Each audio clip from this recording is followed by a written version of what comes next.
Olá, segunda-feira, começo de semana e conosco sempre o programa Central do Esporte, conosco aqui na TV Unifra também, a gurizada do Esporte Sul, Diogo Viedo e Bruno Teste. Tudo bem, gurizada? Beleza, Quintana. Agora 1 hora, né? O pessoal vai ter que nos aguentar um pouquinho mais. É isso aí, vamos lá.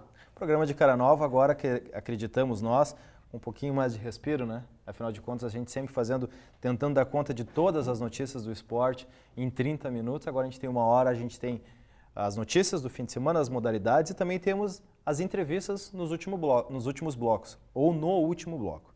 Hoje nós teremos, inclusive, uma entrevista no último bloco com o pessoal da cena, Gilvan Ribeiro e toda a gurizada que se destacou no Campeonato Brasileiro de Canoagem. É isso, gurizada? Isso aí, Quintana. Vamos conferir então. Vamos lá, então. Vamos começar falando de futebol. Afinal de contas, o Internacional de Santa Maria já começou o processo de contratações visando 2015, a divisão de acesso?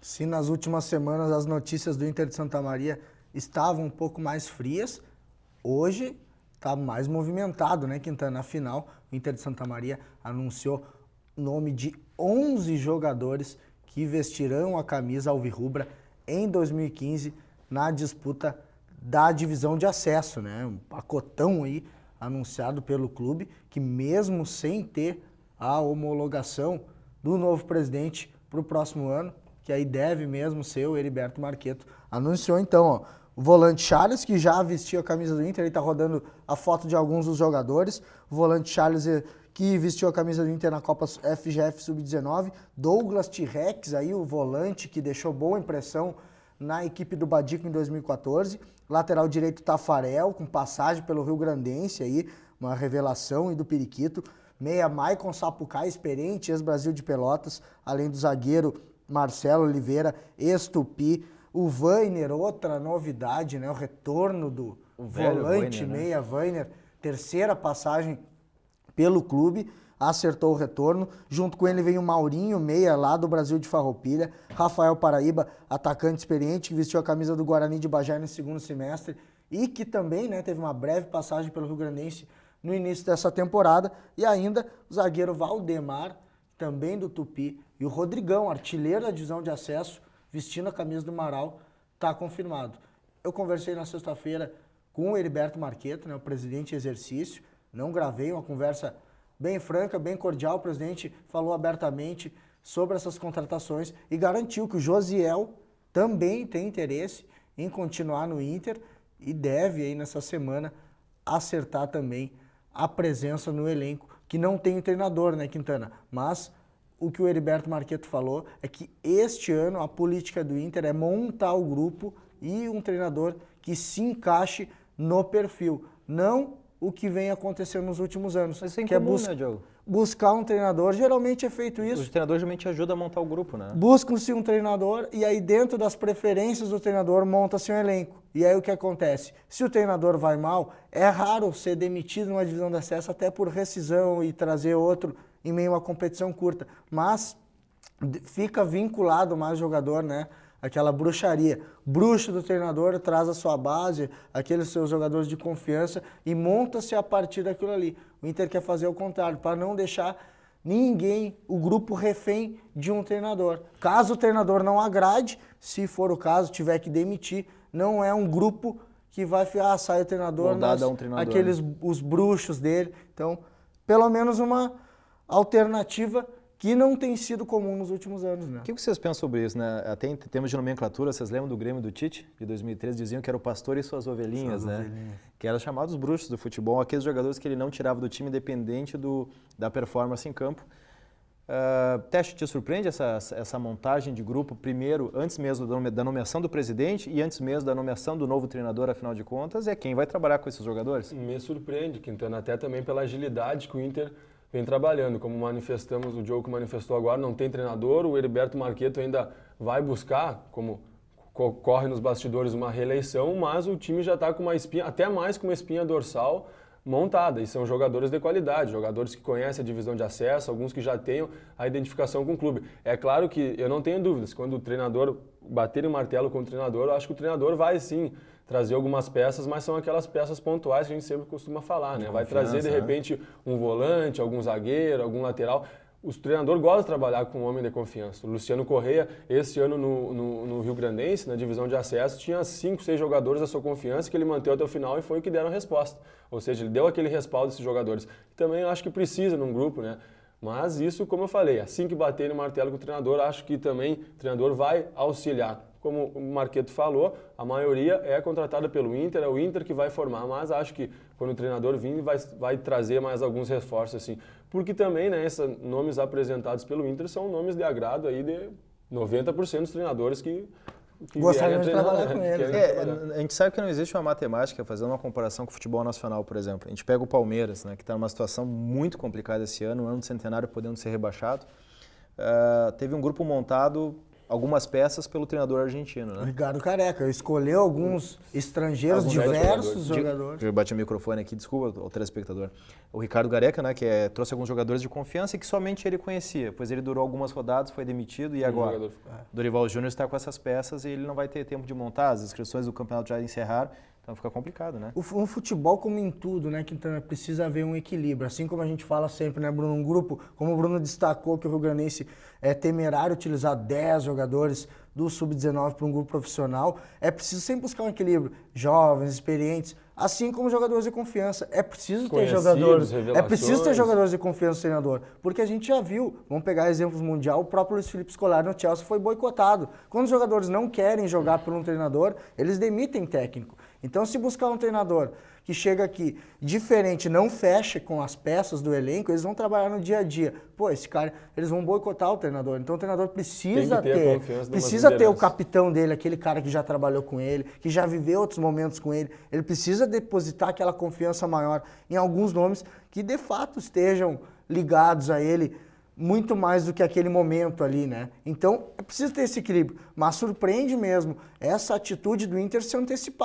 antecipar um treinador e já sair colocando o nome, dá uma sensação de autonomia. O treinador que chegar aqui, ele vai ver que, né, que ele não tem bruxismo, o clube tem autonomia para contratar, para demitir, e o treinador, talvez por eles não ser tão acostumados com isso, né, na maioria das vezes os treinadores sentam com a diretoria e formam todo o elenco, o treinador talvez que chegue com essa perspectiva, né, de ter que conquistar o grupo, mas que com certeza o treinador que for escolhido vai trazer alguns jogadores de confiança. E fica também aquela imagem assim, ó, independente de quem escolher, o clube está afim, né? Porque não está perdendo tempo com fazer boas contratações, ou jogadores que estão acostumados com o Campeonato Gaúcho, com a divisão de acesso, ou seja, jogadores que vão fazer a diferença, ou pretendem, né, pelo menos fazer a diferença. Na próxima divisão de acesso, então, é claro, a gente não tem todo acompanhamento de todas as equipes, mas das equipes que a gente acompanha e tem mais contato, o Internacional larga na frente. Está largando na frente na montagem desse grupo, a gente está faltando 5, 6 meses quase para o início da divisão de acesso, o Inter já deu uma boa largada aí nessa montagem do elenco. Até porque no próximo ano é apenas uma vaga, né?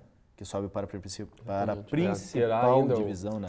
Congresso técnico, né? Mas o que se corre no Federação Gaúcha é que tem a lenda que vai diminuir as vagas, né? Da primeira divisão, o pessoal está reclamando do Campeonato Gaúcho, né?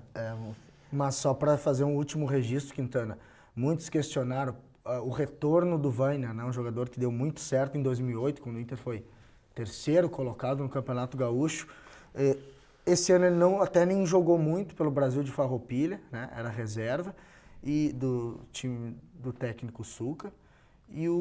Mas o Vainia é mais um acerto do Marqueto, porque o exemplo de que aconteceu com o Goico nesta temporada era mais um jogador que tinha valores a receber do clube e tinha pendências na justiça. Então traz o jogador, e aí é um problema a menos futuro. O Marqueto tem esse mérito. Vem saudando algumas dívidas passadas do Inter e acertar com o jogador que está afim, senta para conversar, muitas vezes é o melhor caminho. Então, se o Vainia vai render aquilo que se espera ou não, a gente só vai saber o ano que vem. Mas, pelo menos, vai eliminar um problema na justiça do Colorado de Santa Maria. Para a gente encerrar de Internacional de Santa Maria e começarmos a falar de Rio Grandense, tem um nome que a gente vai que fica no cima do muro, vamos dizer assim, que é o Dilson Siqueira. Já foi presidente do Rio Grandense e agora pode ser anunciado como diretor do Internacional de Santa Maria. Que novidade é essa?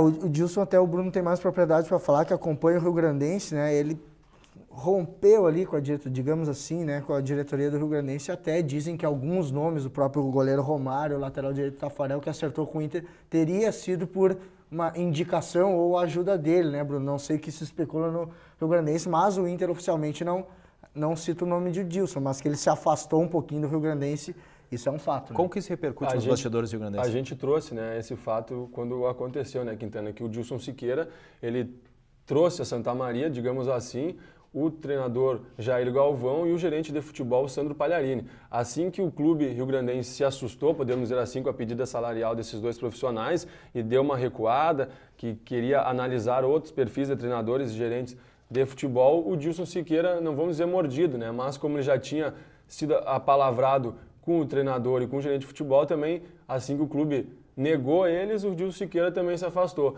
Muito tem se falado lá no Rio Grandense sobre isso, que alguns jogadores, o Dilson, inclusive, encaminhou, ele tem uma ligação com o Marqueto, e encaminhou, passou uma possível lista até dos reforços pretendidos pelo Rio Grandense para o Inter de Santa Maria. Também tem outros conselheiros do Rio Grandense, que algumas fontes ligadas ao clube também já manifestaram que estão, de certa forma, podemos apoiando o rival. Não sei se seria por esta via, mas a diretoria do Rio Grandense, toda vez que trata deste assunto, ela é categórica. Então, né? O Dilson é um dos dirigentes históricos do Rio Grandense. No passado foi talvez a principal figura que conseguiu recolocar o Rio Grandense nos trilhos da competição. Teve o extracampo, né, que pesou no final do primeiro turno, e o Dilson, junto com o Zap, junto com a própria Lisete, foi um dos que recolocou o Rio Grandense nos trilhos e fez um segundo turno excelente. Tem um nome forte no estádio dos Eucaliptos, mas parece que realmente essa temporada se afastou. Não sei se ficou ele um pouco, né, insatisfeito com a decisão da diretoria, mas eu acho que o Rio Grandense fez certo.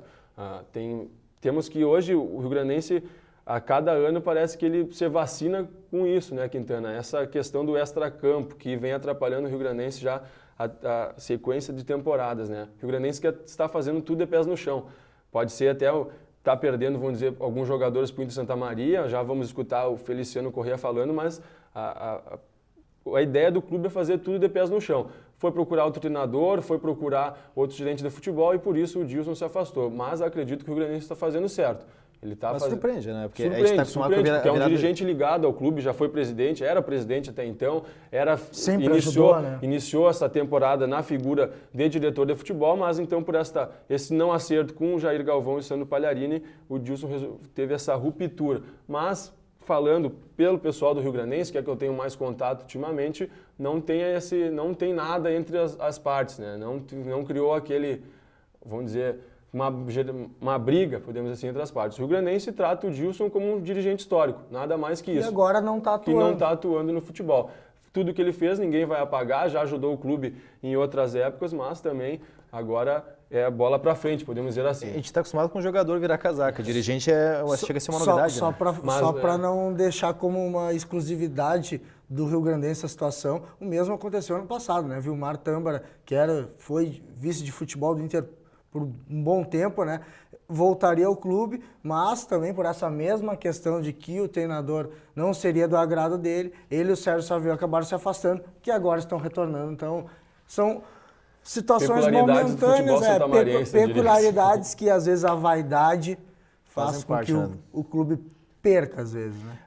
Faz parte então do futebol, dos bastidores do futebol. Eu queria saber como é que está essa questão da busca de reforço. Nós temos uma entrevista para rodar na sequência, o Teste vai chamar para a gente. Como é que está essa busca de reforço do Rio Grandense? Foi isso que eu falei, Quintana. O Rio Grandense está tratando isso com pés no chão, né? Já tem contatos com jogadores, já tem pré-contratos assinados, já está próximos de anunciar oficialmente. Até esta semana, na segunda quinzena aí de outubro, o Rio Grandense espera anunciar uma espinha dorsal, como eu falei aqui, né? Um time base, podemos dizer assim. Fato é que o gerente de futebol, o Feliciano Corrêa e o Luciano Corrêa, o treinador da equipe, já estão trabalhando nessa parte, já estão em contato com os jogadores.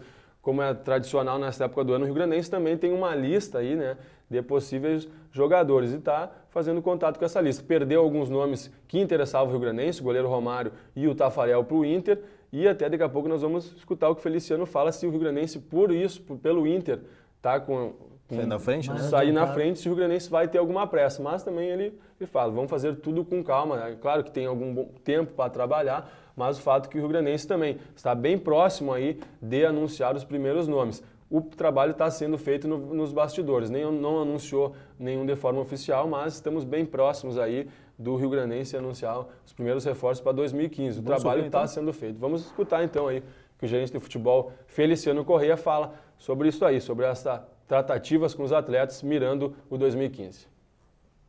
Possivelmente, semana que vem, na outra, já podemos adiantar os nomes e as contratações que estão sendo elaboradas aí. A gente até trabalha, a gente procura trabalhar focado assim, no nosso objetivo, no nosso planejamento, né? A gente nem está preocupado com a Inter Santa Maria. Tem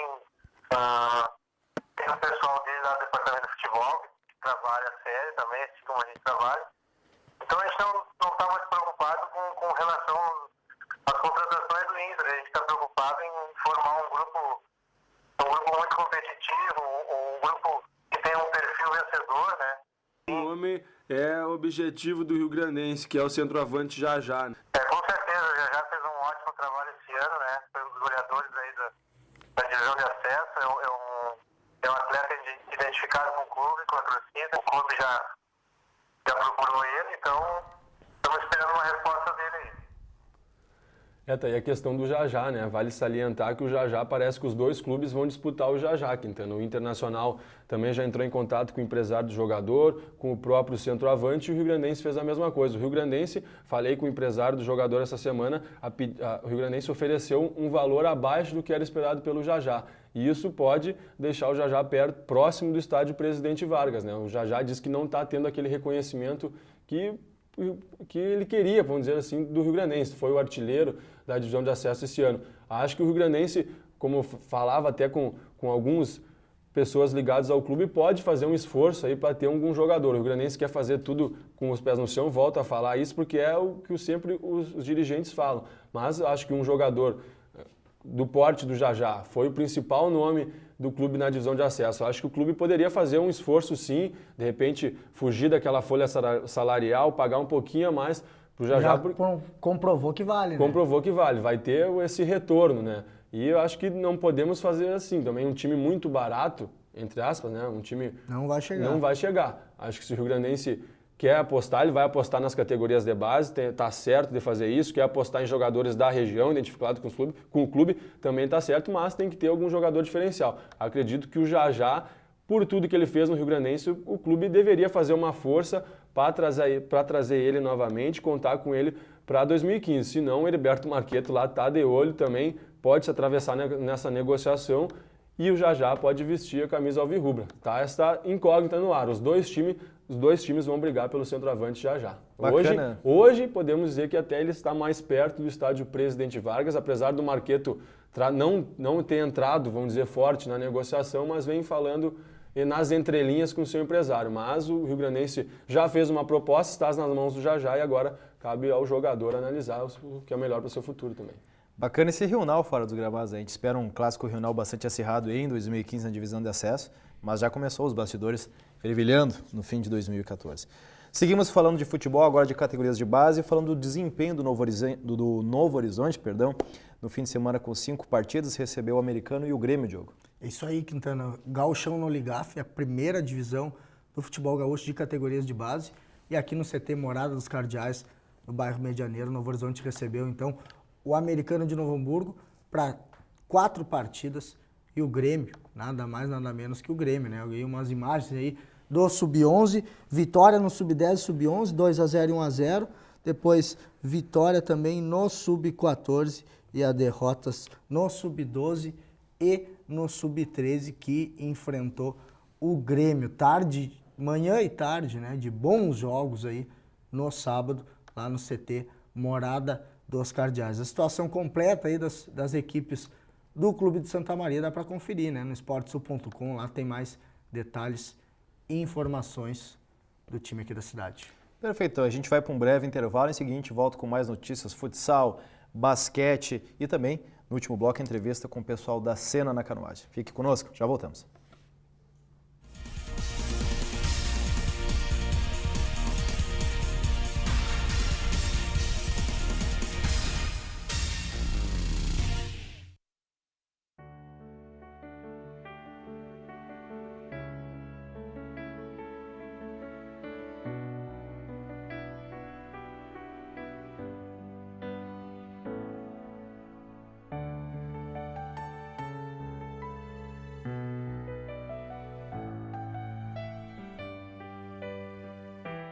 ONG Parceiros Voluntários de Santa Maria, 6º andar do prédio da Cassisme.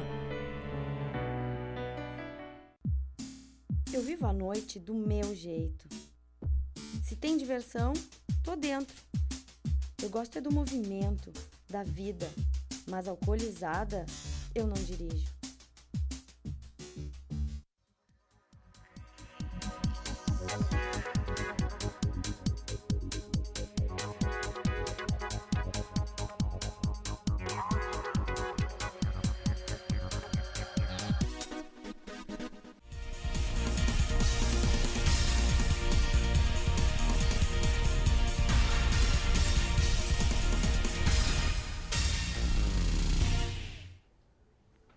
Voltamos com o Central do Esporte. Para quem está assistindo o programa a partir de agora, lembrando que o programa agora está um pouquinho mais gordinho, não os apresentadores, né? No formato, temos 1 hora agora de programa.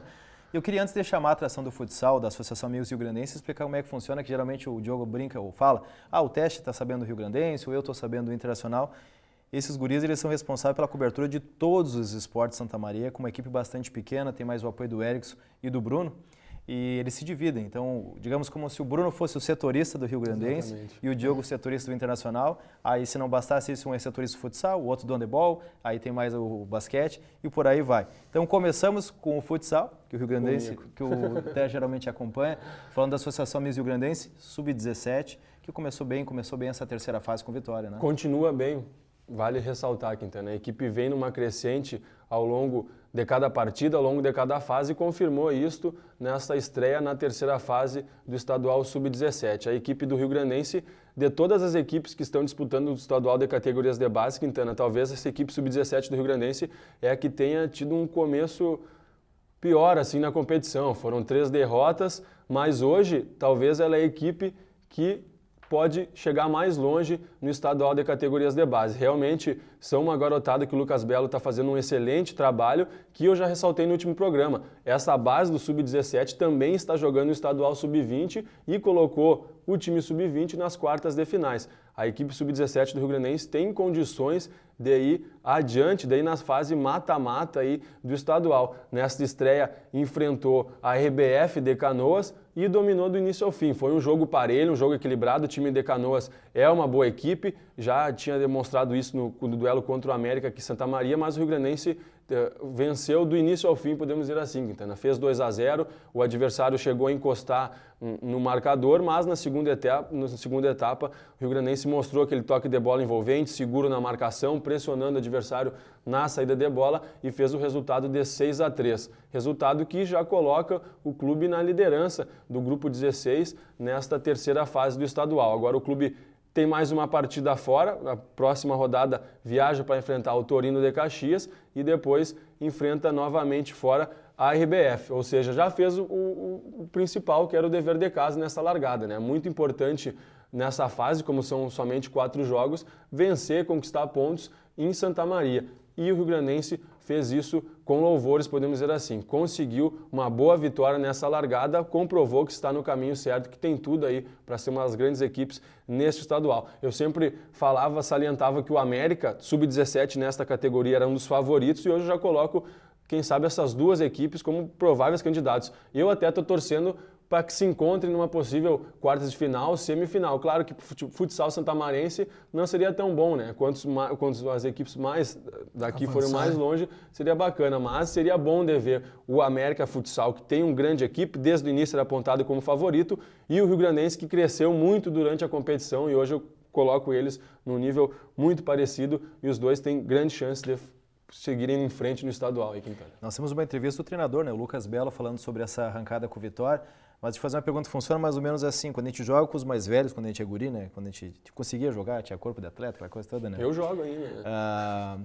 A gente jogar com os mais velhos, poder jogar com os da idade parecia mais fácil, funciona mais ou menos assim no futsal também, essa gurizada que joga o Sub-20, jogando o Sub-17, parece que isso dá uma experiência maior? Foi o que eu falei com eles durante a semana, além do ritmo de jogo, né, que com certeza contribui, afinal a gurizada está enfrentando o estadual Sub-20, está enfrentando o estadual Sub-17, aumenta esse ritmo de jogo deles, a experiência, né, Quintana? Pega uma equipe, vamos dizer, uma ADS, alguma equipe o JR algumas das elites aí do estadual na categoria sub-20. Com certeza essa gurizada está tirando proveito desses enfrentamentos fora de casa ou aqui em casa na categoria acima. Eles estão revertendo essa experiência para o sub-17. A gente nota isso a cada partida mesmo, que o gurizada está realmente voando. Acho que o time sub-17 do Rio Grandense está no caminho certo aí para chegar longe nessa competição. Isso funciona só até os 20 anos, tá, pessoal? Eu jogo hoje com o sub-60, quando jogo com o pessoal da minha idade não faz diferença nenhuma. É até pior, a velocidade do jogo é outra. Mas vamos ouvir então o treinador Lucas Belo, o que ele fala a respeito desse começo com o pé direito, os 3 pontos. Vamos lá. A gente tá bem feliz a evolução do time, né? A gente está treinando pouco ainda, né? Uma coisa que eu falo bastante quando a gente conversa, a gente treina muito pouco para alguém que quer chegar em algum lugar. Só que a raça e a vontade deles está se superando. Né? Tá se superando muito mais do que qualquer coisa que está acontecendo, então a gente está bem feliz com isso. Mostraram mais uma vez para eles, né? É o que eu digo para eles no vestiário, vocês têm que mostrar para vocês, para mais ninguém, porque o apoio que a gente tem de tudo que é lugar é zero. Então você tem que mostrar para vocês mesmo que vocês podem, porque no ano que vem vocês podem estar em algum lugar jogando numa grande equipe. A gente ganhou em casa, a gente tem mais 2 jogos fora, né, contra eles e contra o Torino. A gente não conhece a equipe do Torino, mas eu conheço o trabalho do professor lá, é um professor muito qualificado, é o professor Adilson, então com certeza não vai ser jogo fácil. Né? Então vamos treinar a semana inteira para chegar lá e tentar vencer o jogo. E se não vencer, tem jogos em casa, tem a volta lá contra a RBF para a gente poder recuperar resultado e, se Deus quiser, conseguir essa classificação entre os 8. Tá aí o técnico Lucas Belo, né, salientando essa dedicação da garotada do Sub-17. Agora vamos escutar então o fixo Léo Sangói, ele que foi um dos destaques da vitória sobre a RBF de Canoas neste último sábado. Nós entramos sabendo que o time deles é um dos melhores do estado aí, mas o cara tá focado e largamos com uma vitória de início, com os 3 pontos, e vamos buscar o resultado fora de casa agora e se classificar em primeiro e ficar entre os 4 melhores para o cara ganhar esse estadual esse ano. O cara vai... Essa união do grupo que a gente vê não só dentro de quadro, como também fora de quadro, também é um diferencial nessa bela campanha que faz a equipe. Claro, o cara está se unindo a cada treino o cara se foca mais. Ele que é atleta do Rio Grandense com a camisa do Internacional de Porto Alegre, né? Tá certo. A gente segue dentro de quadro, então, do futsal. Vamos para o basquete agora com o correspondente Diogo Viedo, falando do Corinthians, sub-14, sub-17, começando pelo sub-14, Diogo. Isso aí, o Alviverde de Santa Maria que disputa também, né, o estadual em categorias de base. Entrou em quadra na sexta e no sábado com 2 categorias. O sub-14 venceu o time do Ciatibira em Lajeado, Quintana, 60-42. Agora o time treinado pelo Pietro tem 6 vitórias em 9 jogos, encaminhando muito bem a classificação no estadual. E no sub-17, 1 vitória e 1 derrota. Contra o Ciatibira, 63-61 por 1 bola, hein? A derrota na sexta, mas no sábado, vitória 53-44 sobre o Clube Juvenil, isso já em Caxias do Sul. O time treinado pelo Catila agora, em 10 jogos, tem 5 vitórias e 5 derrotas, mas vem bem no campeonato. Os dois, então, devem garantir a classificação para o quadrangular final do estadual de basquete. 63-61 é aquele resultado do quase, né? Uma bola durante o jogo que não encaixou, que não entrou, um contra-ataque, né? Acaba resultando na derrota. Do basquete a gente vai para o handebol, falar do time ASH, afinal de contas, o handebol de Santa Maria estreou com derrota neste retorno do Campeonato Nacional. O handebol dificilmente consegue classificação, né? Retorno da Liga Nacional de Handebol, né? A principal competição do Brasil da modalidade, lembrando, né, que a time de Santa Maria, a Associação Santa Mariense de Handebol, participa pela primeira vez da competição. E aí na quinta-feira tivemos um jogo contra a Unimed Maringá, aqui no CDM, 41-31 para os paranaenses. E aí no sábado, já em Minas Gerais, na abertura do retorno, nova derrota aí para a ADJF, lá os mineiros. Aí a gente está vendo imagens do jogo aqui em Santa Maria na semana passada, e aí vitória de 39-20 dos mineiros. Essa foi a 6ª partida da SH, treinado pelo Jorge Fernandes, o Capi, na liga, 6 derrotas, mas a evolução vem acontecendo durante a competição, né? O time já está conseguindo emparelhar alguns momentos dos jogos com essas equipes que estão em outro nível ainda, né, Quintana? O próprio Capi falou no nosso programa anterior, dizendo da importância de estar na Liga Nacional. Esse é o momento de solidificar na competição e, quem sabe, nas próximas temporadas, almejar algo maior, né? Verdade, eles sabem que nem a vitória talvez não venha, né, nessa liga, nessa competição. O time que agora volta a jogar no dia 23 de outubro, aqui em Santa Maria contra o São José. Eles sabem que se vencer um jogo esse ano, vai estar de bom tamanho. O importante é inserir Santa Maria nesse cenário, coisa que eles já estão conseguindo. Depois de falarmos de 3 esportes das quadras, hora de falar dos corredores de rua. Como é que foi no fim de semana? Final de semana, Quintana, aconteceu a 15ª corrida do Posto Pilon aqui em Santa Maria. Esta que é a prova de atletismo que teve mais edições ao longo desta temporada 2014. Ela já começou neste ano, mas já está consolidada, né? Levou 65 corredores lá ao Distrito Industrial de Santa Maria. É importante salientar isso, Quintana. Esse 15ª corrida do Posto Pilon, ela é o diferencial seguinte, ele tira os corredores do asfalto e leva para as terras de chão batido, para o terreno acidentado lá do Distrito Industrial de Santa Maria. A gente viu algumas imagens ali do pessoal chegando, ali já está no asfalto, mas são 7,3 km e a maioria desses 7,3 km é na estrada de chão. Inclusive, por conta disso, por conta das inúmeras subidas e descidas, a dificuldade é se comparada a uma prova até de 10 km, né?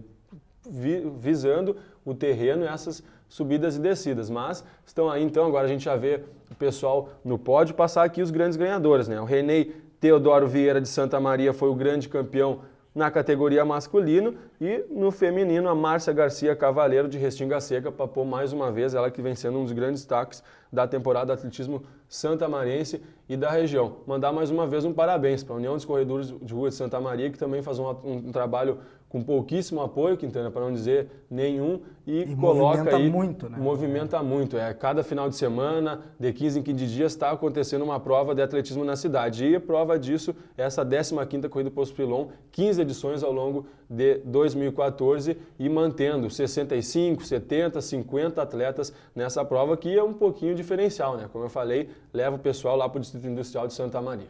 Não foi dessa vez ainda, Diogo? Não, estou me preparando, mas vou ir, ainda vou. O Diogo está treinando 3 a 4 vezes por semana, 5 quilômetros? Estou treinando 6 quilômetros, 4 vezes por semana no mínimo. Mas olha só, a próxima vez, quem sabe a gente acompanha a performance do Diogo. E às vezes um futebolzinho com a galera. Exato. E mentira sempre, e mentira sempre. É 4 corridas por semana e uma mentira na segunda-feira, né? Tá certo então.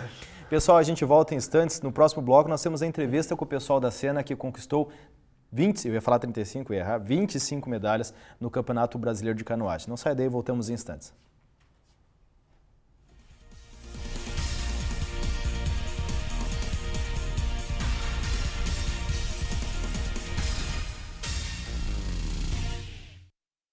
Segundo o INCA, há em torno de 500 mil pessoas com câncer no Brasil. Estima-se que em torno de 70% das crianças com câncer podem ser curadas. O Estado tem apresentado um declínio em óbitos por câncer entre as crianças. Infelizmente, o câncer ainda não tem cura, mas podemos amenizar a situação. Por isso, pedimos a sua ajuda. Seja um amigo do CAC, apoie essa ideia e ganhe um selo do projeto.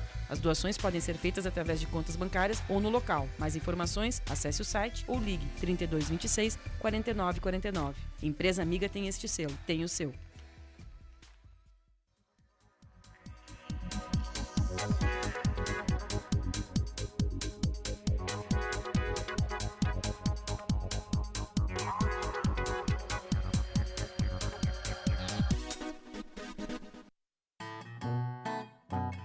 Oi, eu sou Marcelinho. Eu tenho algo para contar a você. O meu amigo é um leão, mas as pessoas duvidam disso. Já tentei convencer a todos, mas eles não acreditam. Será que eles não conhecem o São Brás? Se eles conhecessem, poderiam fazer novos amigos também, assim como eu. Faça a sua parte, adote um amigo.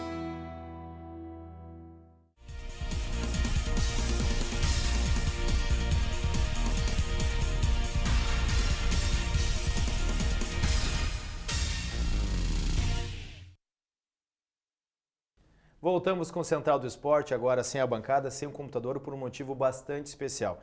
Conosco, neste terceiro bloco, a turma da Sena que conquistou 25 medalhas no Campeonato Brasileiro de Canoagem.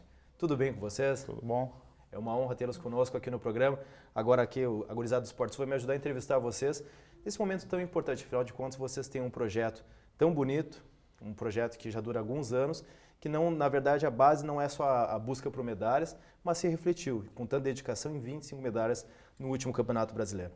É isso aí, Quintana. Nosso projeto começou em 2010, na fundação da Sena, o Projeto Remar, que traz então a inclusão social lá para os jovens do bairro Campestre.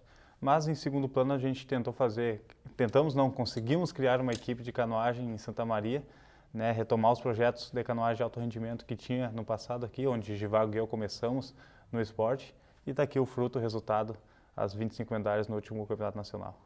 Eu queria perguntar para vocês, e eu deixo livre para o Diogo e para o Bruno Teste aqui falarem com vocês, o que te dá mais orgulho? Afinal de contas, ter um atleta tão dedicado há tantos anos em relação à canoagem, mas é subir no lugar mais alto do pódio, ou ver essa gurizada que tu apostou, que tu batalha tanto, colhendo os primeiros frutos, colhendo as primeiras medalhas? Sem dúvidas é poder compartilhar a vitória com eles, porque quando o Givago e eu competimos sozinhos era uma conquista importante, mesmo estando só eu e ele, mas a cena era um sonho nosso para quando terminássemos a carreira como atletas profissionais, criar a cena, tentar dar essa oportunidade para os jovens lá do Campestre e para toda a comunidade de Santa Maria também. Mas a gente resolveu antecipar esse sonho e começamos aos poucos com a ajuda da dona Cristina, nossa mãe. E então a cena já vem dando frutos, né, nesses primeiros 3 anos. Então, sem dúvidas que conquistar junto com eles essas medalhas é mais importante do que sozinho. Para quem não sabe, o Gilvan é acadêmico do jornalismo, então ele já tem facilidade com a fala, com a apresentação não aqui. Muito. Mas para o pessoal se sentir mais à vontade, Gilvan, aproveita e apresenta eles aqui para nós, por gentileza. Então aqui a Mariane, a Andriele, o Diogo e a Cristina Ribeiro. Que é a mãe do Gilvan Ribeiro e que é uma das grandes organizadoras desse projeto. Né? Exato. A Cristina... Presidente e coordenadora. Fala o microfone para nós ali, então, apresentar um pouquinho. Eu sou a Cristina Bittencourt Ribeiro, presidente da Associação Santa Maria de Esporte Náutico e coordenador do projeto Remar. Trabalho direto. Mundo, né? E também trabalho acadêmica... direto lá com as crianças, de segunda a sábado. E também acadêmica de Educação Física da Acadêmica FAMES. de Educação Física da... Ah, que bacana. Agora, dona Cristina e Gilvan, também para vocês dois. Se não superou esse ano a participação da cena em medalhas, em número de medalhas, que a participação do ano passado, que foram 26, uma a mais, lá em São Paulo, mas superou esse ano em número de atletas. Ao invés de 11, nós conseguimos levar 19 competidores e também no benefício, que hoje é tão importante para a gente seguir competindo, né, Gilvan? De 7 atletas, esse ano a gente garantiu 9 desses campeões com benefício para 2015. Se não superou o número de medalhas, a participação desse ano, que foi em Curitiba, ela rendeu um resultado mais positivo para vocês, né? No resultado geral, sem dúvidas, Diogo. Porque a conquista, como tu disse, do pleito do Bolsa Atleta é muito importante. Tão importante quanto a da medalha. Né? Tão importante, ou diria até mais importante, porque é o que vai nos ajudar a ter recursos, né? Os atletas terem recursos para se bancar até o próximo campeonato nacional. Então, os atletas, 50% da equipe foi para esse campeonato através dos recursos do Bolsa Atleta, porque nós não tínhamos como bancar toda a equipe. Então, aí já destaca a importância do Bolsa Atleta. E conseguimos colocar Santa Maria entre as 10 melhores equipes de canoagem do país. Sétimo, no final, ficou em sétimo. Terceiro entre os gaúchos foi... E o ano passado não conseguimos esse resultado, então já mostra também mais uma evolução no trabalho. Então, no geral, o trabalho quantitativo foi realmente melhor do que o ano passado, apesar de conquistarmos uma medalha a menos. No estado já são referência, né, Gilvan? Agora na competição nacional, mais uma vez, elevou o nome não só de Santa Maria, como também do Rio Grande do Sul. Qual é o próximo objetivo, o próximo passo, não só teu, como também da criançada, né? Tu já competiu Copa do Mundo, Pan-Americano. O que é o próximo passo? O que almeja? Onde quer chegar a cena e o Projeto Remar? Bom, o Projeto Remar agora a gente quer buscar cada vez mais qualidade, né? Tentar trazer um material mais qualificado para eles poderem trabalhar e tentar colocar no próximo ano, quem sabe, Santa Maria entre as 5 melhores equipes do país, que já seria um passo mais ousado, ou pelo menos manter a mesma meta. Mas a gente não pensa em ampliar no sentido de quantidade de atletas enquanto a gente não puder dar o mesmo amparo de qualidade. Então a gente quer manter a qualidade, talvez melhorar o próximo ano, para que esses atletas possam talvez ingressar na Seleção Brasileira ano passado. A Andriele e a Mariane estão pré-convocadas com os resultados do Campeonato Nacional desse ano. Então quem sabe o Diogo, que vai ser atleta júnior ano que vem, já pode pleitear o índice para a Seleção Nacional. Então quem sabe trazer mais atletas de Santa Maria na equipe nacional seria um grande passo no próximo ano. Agora, pessoal, essa aí para todos. Como faz para entrar em tantas provas num período tão curto, né? Tu conquistaste 8 medalhas, eu estava olhando aqui. Tá ali na mão dele, ali. 8 finais, 8 medalhas, tiveram provas eliminatórias. Como é que faz para entrar concentrado numa sequência de 2, 3 dias de disputar tantas provas seguidas? Mariane. Bom, lá a gente trabalha em equipe, então um ajuda o outro. Enquanto um está descansando ou o outro está competindo, o que está parado ajuda, aí vai e concentra, aí o que já saiu da prova vai lá e ajuda.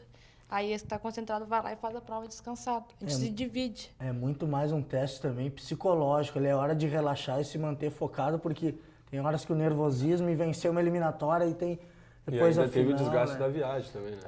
Eu participei no caso, participou de mais provas, né? Eu participei de 8 finais, mas foram 17 provas no total, entre eliminatórias, semifinais, K1, K2, K4.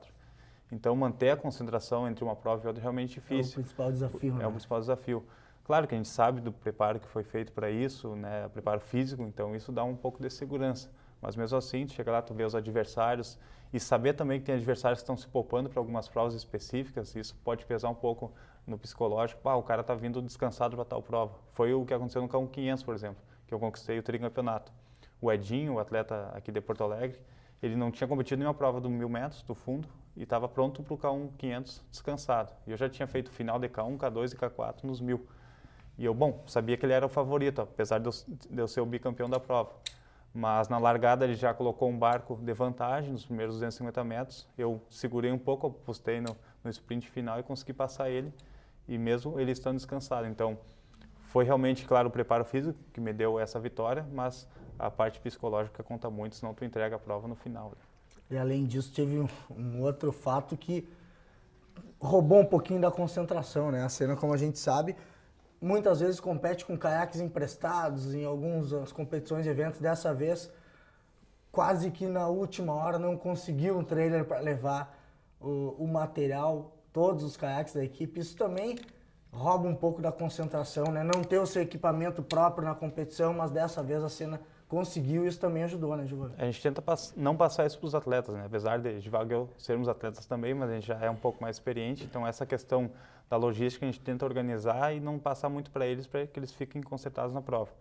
Mas aconteceu esse problema um dia antes da viagem, a empresa que a gente contratou para construir o reboque para levar os caiaques não entregou a tempo, então a gente teve que fazer um enjambre lá, arrumar com outro amigo. O plano C?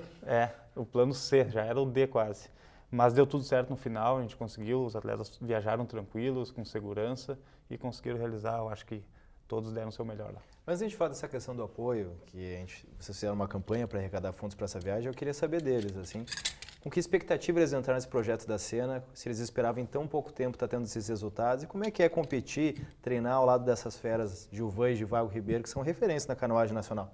Bom, eu comecei pelo meu irmão, né, que chegou em casa, que a gente tinha que convidar ele para remar. Aí eu fiquei curiosa e no outro dia eu fui lá e acabei gostando e permaneci até hoje.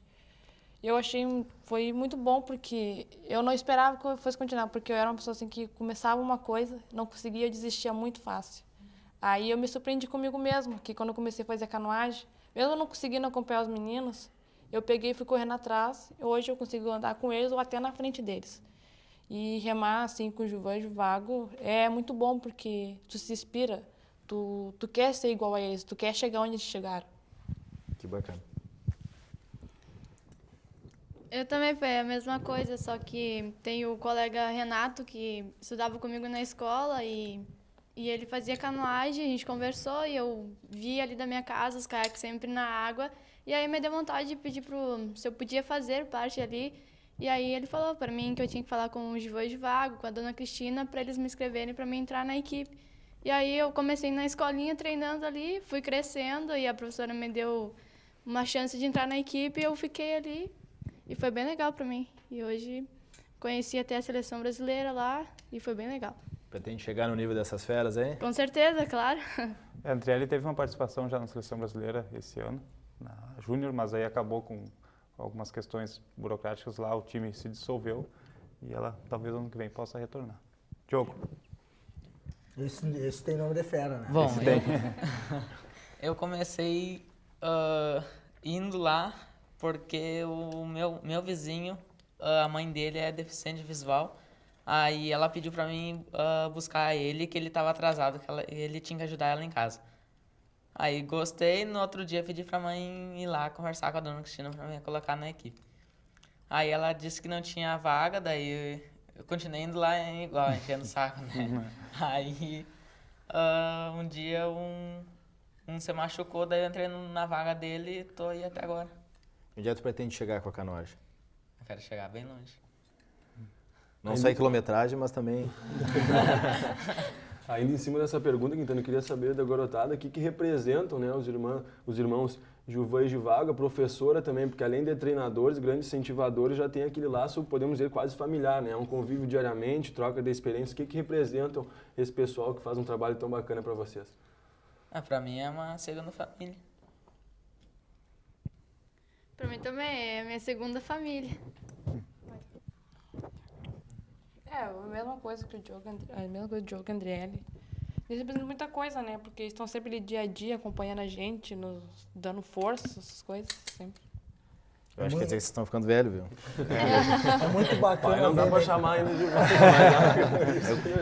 irmão mais velho, irmão mais velho. É muito bacana ver isso aí, né, Bruno? A gente acompanhando, principalmente pelo Facebook ali, o Givago atualizando as informações da competição. E quando o Renato conquistou aquela medalha de ouro ali no K4, no único representante da cidade naquele quarteto que ele colocou ali no Facebook, nos emociona, né? Que era mais um menino sem uma oportunidade, sem uma perspectiva, que saiu de uma situação que sabe-se lá como ele estaria hoje, para dentro do esporte, que nos ensina muito mais do que ganhar ou perder, nos ensina valores, né, de hierarquia, de ser um cidadão, muita coisa além da medalha, né, Givan?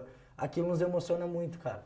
Ver o Givago escrever aquilo e a gente vê eles com uma medalha, com um sorriso, com uma medalha de campeão brasileiro, quem diria, né? Então, com isso, vocês podem sentir um pouco, né, ter um pouco da sensação do que é pra gente essa conquista da cena, né? Que vale muito mais que a medalha, sem dúvida. Né, eu sempre brinco que a medalha, claro que é importante, é um símbolo da conquista, mas ela vai ficar no quadro lá, daqui uns anos vai encher de poeira e para nada vai servir, né? Mas isso aqui são sementes que vão ecoar na eternidade, né, eu digo. Tem espaço para mais medalha na tua casa ainda? Já estou guardando umas caixinhas lá, porque não A gente foi fazer uma matéria contigo em 2012, quase não tinha mais espaço na casa, né? De 2012 para cá... Tem que fazer um outro espaço lá na sala. Gilvan, desculpa de eu te cortar. Fala lá. Infelizmente, eu acho que a gente tem que tocar num assunto um pouquinho negativo, que é a questão da falta de apoio. Afinal de contas, vocês são os guerreiros, batalham bastante para conseguir esses resultados. Vocês, em nível nacional, a gente vai falar em Olimpíada também, mas com trabalho com esses meninos. Mas vocês fazem uma campanha para arrecadar fundos, atinge um pouco, em torno de 10% do que precisava para arcar os custos da viagem. Vocês levam o nome de Santa Maria, conquistam esse resultado e a gente vê que do lado de fora, quem poderia estar apoiando, incentivando mais pessoas, quem sabe, a estar praticando o esporte e tendo essas oportunidades, não o faz. Como é que é passar por cima de tudo isso, tudo que aconteceu esse ano, inclusive lá com a depredação, lá no local onde vocês trabalham, tem esse projeto social, e ainda trazer essas medalhas e com orgulho, com um caráter positivo, explanar tanta coisa que vocês batalham muitas vezes sozinhos. Isso é sem dúvida o principal desafio, né, Quintana? A competição mais dura. A competição mais dura é essa, fora da água. Porque conseguir os recursos necessários para levar a equipe realmente não é fácil. E é um reflexo da cultura esportiva que não temos no Brasil, né? E claro que se a gente for pegar as últimas gerações na canoagem, as condições vêm melhorando. Hoje eles têm condições melhores do que quando o Givago e eu começamos.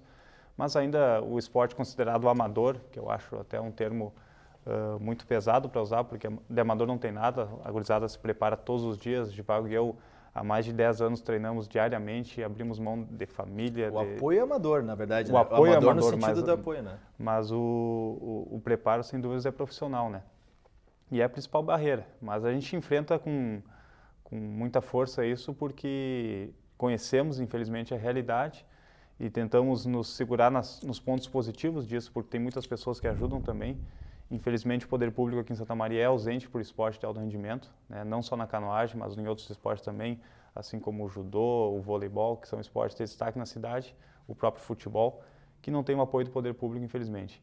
Espero que em próximo... Nem privado também. E privado também, em segundo plano, ainda carece também bastante. As pessoas não entendem o esporte, não conseguem ter uma visão de quanto o esporte é importante na vida desses jovens e quanto ele pode servir como inclusão social. De que a cada $1 investido no esporte é 5 que se economiza na saúde, por exemplo, um dado da... Com certeza, o esporte traz muitas coisas e a prevenção de doenças, por exemplo, é uma das mais importantes. Então, não é gasto investir no esporte, é um investimento que no final vai ter lucro, tanto em marketing, quanto em saúde, quanto em benefício para os jovens, enfim. É uma gama de benefícios que as pessoas precisam ampliar a visão para isso, né? Então, mas a gente segue na luta, a gente não fica olhando para as partes difíceis, porque senão realmente a gente vai chegar em casa e vai dizer, não, hoje não vai dar Não tem como, porque ainda tem a dificuldade do treinamento, do material que não é bom. A canoagem é um esporte que é praticado no lago, então tem a parte do clima, o frio é ruim de treinar, então tem várias dificuldades. A gente procura olhar para as partes boas, a equipe é unida, a gurizada sabe do objetivo e do foco, e tem como chegar lá mesmo com a falta de apoio. O Givaldo e eu mostramos isso, e é assim que a gente tenta mostrar para eles. O Brasil ainda dá umas decepções maiores, além dessa falta de apoio, que vamos colocar aqui como um problema local, mas a nível de Brasil também tem algumas decepções, né, Givaldo? Tu abandonaste ano passado, abandonaste em termos assim a concentração na seleção brasileira, mas o projeto da Olimpíada ainda segue bem vivo, né? Tu trava uma batalha familiar com teu irmão pelo título de melhor canoísta no K1, 500 metros, e vocês têm esse sonho ainda, né? Rio de Janeiro tá pertinho e vamos lutar até aí, né? Como é que tá essa condição da seleção brasileira? Trocou treinador desde que tu assumiu, fosse para São Paulo se juntar com a equipe, trocou treinador, saiu um, entra outro, europeus, mas a seleção parece que também não reconhece os atletas como deveria, né? É o que falta na questão da canoagem nacional hoje. Agora tem dinheiro, porque a confederação está com patrocínio grande do BNDES, né, o Banco Nacional do Desenvolvimento. Então o recurso existe agora, mas ainda falta profissionalismo na forma como utilizar esse recurso. Então é exatamente isso. A concentração começa, e aí troca treinador, e aí não organiza o projeto para ir para uma Copa do Mundo, os atletas não competem. Então são uma série de problemas que é por falta de organização e gestão mesmo na canoagem nacional. A seleção está mudando de São Paulo para Curitiba nesse exato momento. Esse mês é um mês de transição. Então um dos motivos pelo qual eu abandonei a concentração era isso, porque estava em São Paulo e é uma cidade onde eu não me adaptei, tentei ficar 3 anos lá e não consegui. Mas Curitiba é uma cidade que proporciona uma qualidade de vida melhor. Lá eu vou poder estudar e treinar e me concentrar para isso. Então, o Givaldo e eu pretendemos voltar ao time no próximo ano, em janeiro, para no final do ano pleitear a vaga para as Olimpíadas 2016 tão sonhadas, né? A primeira oportunidade vai ser em agosto, no Campeonato Mundial na Itália, e depois, no próximo ano, um Pan-Americano no início do ano. Acredito que em março será a vaga continental. Então, teremos 2 chances de estar nas Olimpíadas representando o Brasil, a primeira no próximo ano e a segunda em 2016. Givaldo, infelizmente, eu tenho esse fiozinho aqui que vai me avisando, o pessoal lá de cima vai me avisando que está encerrando o tempo desse bloco, e assim encerrando o Central do Esporte. Eu queria que vocês deixassem uma mensagem de encerramento. A gente teria muito mais para conversar com vocês, mas a gente vai convidá-los com certeza outras vezes. Queria deixar o parabéns para vocês, a figura da tua mãe, que é a presidente da Sena, que é a pessoa que, junto com vocês, batalha muito, olheira batalhou também, com vocês. Né? Serve como olheira lá também. Né? É a mãezona de todos, né? Batalhou com vocês desde o começo, agora está ajudando no futuro dessa gurizada. Queria dar os parabéns e que vocês deixassem uma mensagem. E quem sabe que alguém assistindo esse programa e depois desse resultado, mais um resultado maravilhoso da Sena, pudesse começar a apoiar o trabalho de vocês. Eu quero, antes de tudo, agradecer, Quintana. Agradecer primeiro a mídia de Santa Maria, que deu um apoio muito grande nessa campanha para a gente poder ir para o Campeonato Nacional. Assim, não vou citar até por questões éticas, mas toda a mídia de Santa Maria, impresso, jornal e TV, nos deu um apoio. A TV Unifra sempre nos dá esse apoio que a gente precisa também aqui. Tá da casa, né? Com a divulgação. E então isso foi, acho que o principal motivo que a gente conseguiu viajar e divulgar nosso trabalho foi através da mídia. Então, se não tem um apoio do poder público ou privado, a gente conseguiu o apoio da mídia e mostrar nosso trabalho é importante para que um dia as pessoas possam valorizar isso. E a gente segue batalhando para levar o nome da cidade, que somos bairristas, Givaldo e eu saímos daqui há 10 anos, então sempre vamos e voltamos, mas sempre com orgulho de dizer que somos de Santa Maria. Quando eu digo tu é de casa, vocês todos são de casa. Aqui a gente vai estar sempre de portas abertas, TV Unifra, Esporte Sul, não preciso nem dizer, que apoia todo o esporte Santa Maria. O trabalho dos meninos é maravilhoso, eles também sofrem com essa falta de apoio, afinal de contas é muito mais no amor do que na base do custo-benefício. Essa profissão que eles resolveram escolher, né, a cobertura esportiva, mas a gente torce muito pelo sucesso deles, a gente torce muito pelo sucesso de vocês. Infelizmente, nosso tempo acabou aqui do programa. Que o próximo encontro seja na barragem do NOS, quem sabe lá mais no verão agora, né? É, o verão chegando fica mais propício a praticar canoagem, né? Parabéns pelo trabalho de vocês. Obrigado. Parabéns, sucesso, sorte. Vamos agora então com a agenda do esporte para essa semana, na voz de Diogo Vedo e Bruno Teste, vai rodar agora na tela para nós as atividades dessa semana. A partir da sexta-feira, dia 10 de outubro, até domingo, dia 12, ocorre o Circuito Gaúcho de Pádel na Confraria Del Pádel e no Centro Esportivo Pigato, aqui em Santa Maria. E no sábado, dia 11, Estadual de Futsal Sub-20, a Associação Amigos do Rio Grandense recebe o Arsenal no ginásio do Oreco. E no domingo, dia 12 de outubro, acontece mais uma edição da corrida Eni Fila Running, com largada na Avenida Medianeira, com esquina na Rua Duque de Caxias. E quem quiser saber mais informações, mais eventos, Diogo? Tá lá no esportesul.com, tem notícias também do faixa preta Leandro Martins, ficou com a medalha de bronze no Mundial da Califórnia de Jiu-Jitsu, sem kimono. Tem notícias do Novo Horizonte, todo o esporte da cidade. esportesul.com, Quintana. Beleza, Diogo. Obrigadão mais uma vez. Bruno, Gilvan, parabéns pelo trabalho de vocês. Voltamos então na próxima semana com o Central do Esporte. Central agora de cara nova, com 1 hora de programa Cabelos Novos, né, Diogo? Vamos embora. Até a próxima semana. Tchau.